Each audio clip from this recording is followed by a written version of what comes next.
homework number 5. This is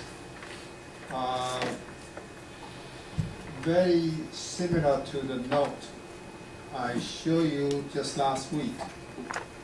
And I asked you to do a design and control design that is mimic to the passive system on the right hand side figure. However, there are some differences.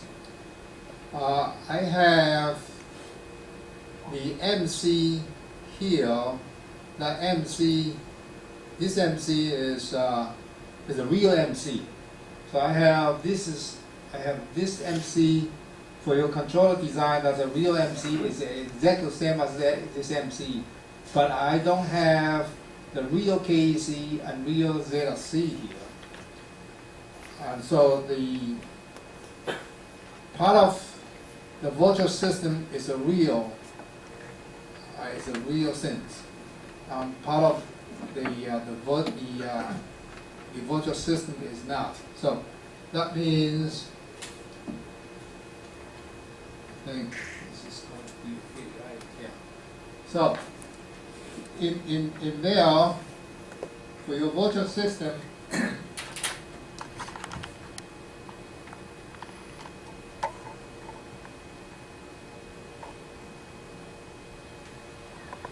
you have this. This is actuator here, and that's attached to the building. Then so this actuator provide the force. This is the force to the this MC. So in 101, assume that we change the 101 control system such that the real KC, the real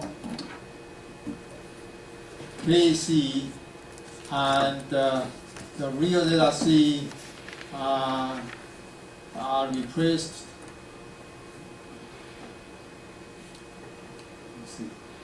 You see it?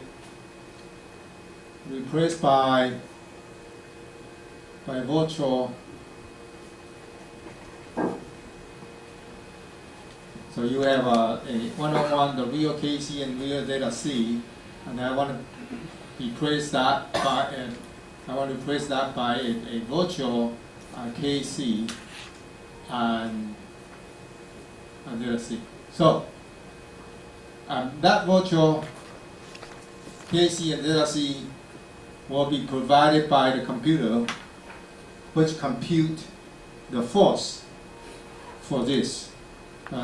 Which compute the force to move the MC.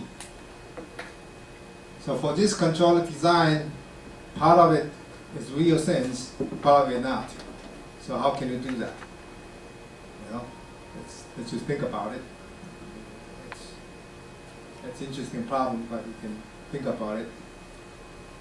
And as we know that, if there's an AG, well, this AG is from earthquake. If there's an AG come in, and the building is going to shake like this way, and that has the vibrational energy, then how can we remove those vibrational energy by this force? So that force is the force try to remove the vibrational energy induced by the earthquake acceleration AG. So you can read the homework number 3. I think homework number 3 that has some equation of motion. That has an equation of motion for the passive system.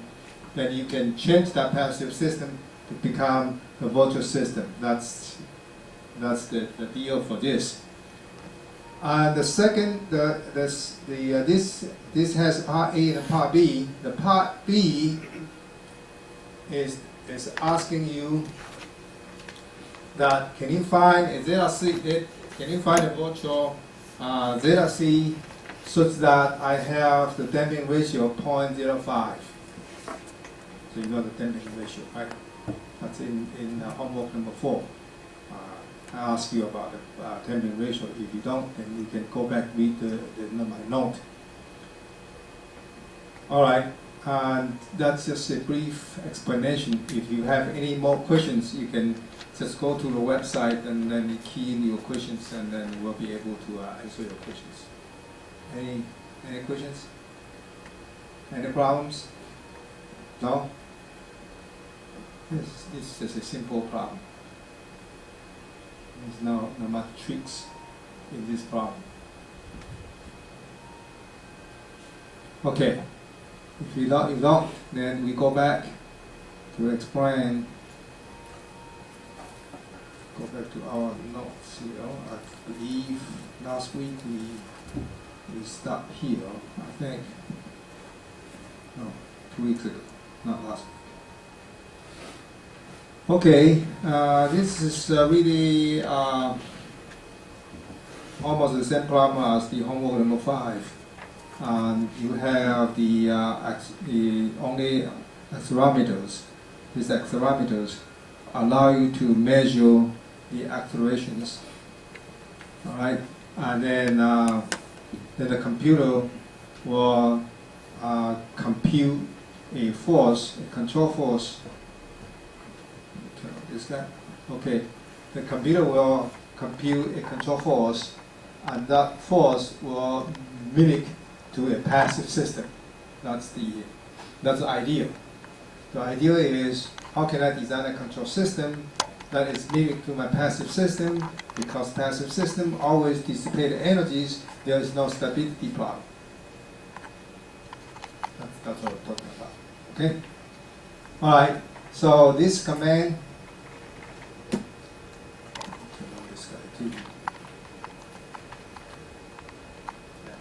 So this control, there's a command signal. The command signal is the signal allow you to command your system to a target.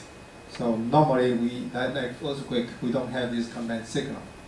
So for this problem, the earthquake problem like 101, there's no command signal here. You can't command your 101 to move. You can do that, that would be beautiful, but I don't think so. So you don't want to command your 101 building tilt. That's not a good idea too, right? So that command signal is allow you to command your system to move, to tilt, or to bend like that. But in the system like 101, you don't want to do that. That's the command signal for fine pointing. All right.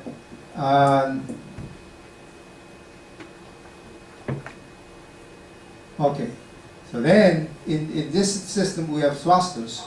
Now thrusters will have the command signal plus your feedback. And feedback is the one trying to absorb the energy, the vibrational energy from the system.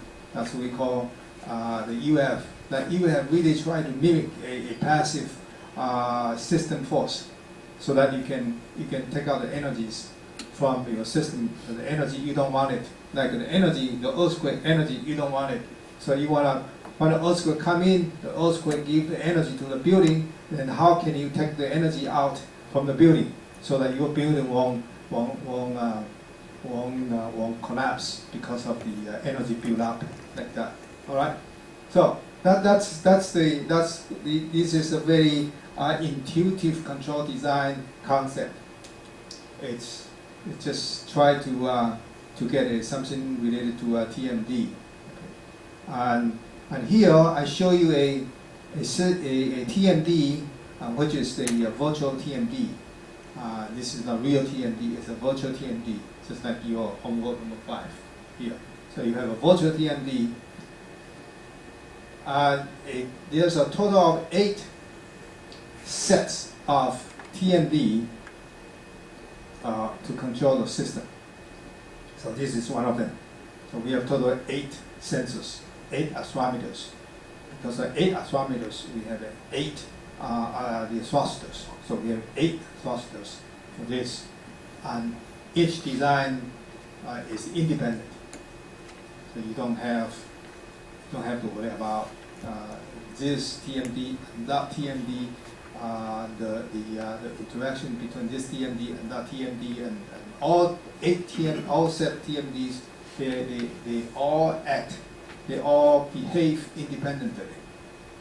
That's the design is. Okay, now, so I think 2 weeks ago we talked about this. If you have an LQG design, that's the optimal control design. The LQ design is an optimal control design, and we'll talk about that maybe 2 weeks from now.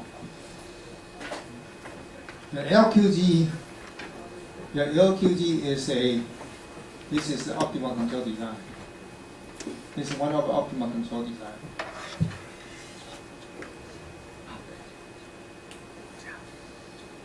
And the optimal control design, the optimal control design does not guarantee you the stability, robustness. So LQZ, this LQZ shows that unstable case. That means this LQG is really sensitive to the system parameters. Okay, in stability. In other words, if you don't know your system parameters very well, your system parameters, this system parameter means the M, K, for example, the stiffness and mass.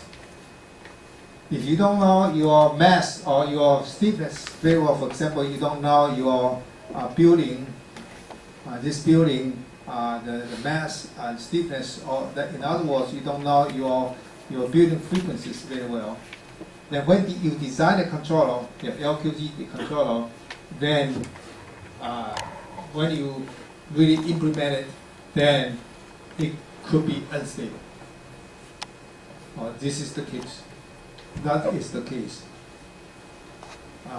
So the LQG is good.